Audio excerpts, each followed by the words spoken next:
Ce spectacle parle d'une journée particulière, heu, d'une histoire d'amour, d'un jour entre 2 êtres que tout oppose.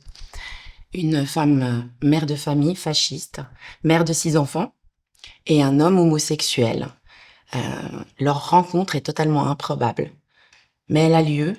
Elle est provoquée par leur solitude respective, le mépris, dont ils sont victimes, heu, pas seulement par le régime fasciste, lui, de manière plus concrète, mais elle, par la société en général, la société, qui méprise les femmes.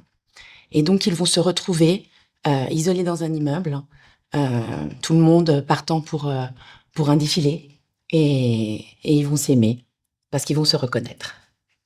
J'ai trouvé que les personnages avaient une humanité incroyable parce qu'ils ne se jugeaient pas. Et bizarrement, cette femme qui est fasciste, qui a un album photo avec des photos de Mussolini, qui le regarde comme s'il était un dieu, elle est touchée par l'humanité de ce personnage qui est exclu et qui ne la juge pas. À aucun moment il ne la juge. Il la regarde, il l'observe, et puis du coup ils se reconnaissent. Et c'est ce qui est beau dans cette histoire, c'est leur humanité à eux, leur tolérance. On a découvert ce texte par le cinéma, c'était un film culte pour nous. Euh, Même avant de savoir que ça avait été une pièce, l'idée de l'adapter au théâtre nous est venue. On en a eu l'envie immédiatement. Donc la vie est bien faite parce que il existait déjà, enfin Ettore Scola avait accepté que ce soit une pièce de théâtre et trouvait même que c'était une bonne idée.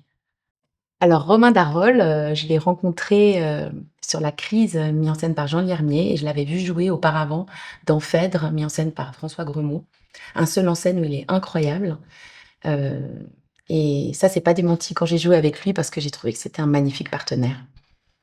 Avec Sylvain, on s'est dit que c'était une idée assez, originale de le prendre, pour jouer ce rôle parce qu'il se détache de l'image de Mastroianni et que sa finesse de jeu, allait servir, ce texte et qu'on ferait un beau duo tous les 2.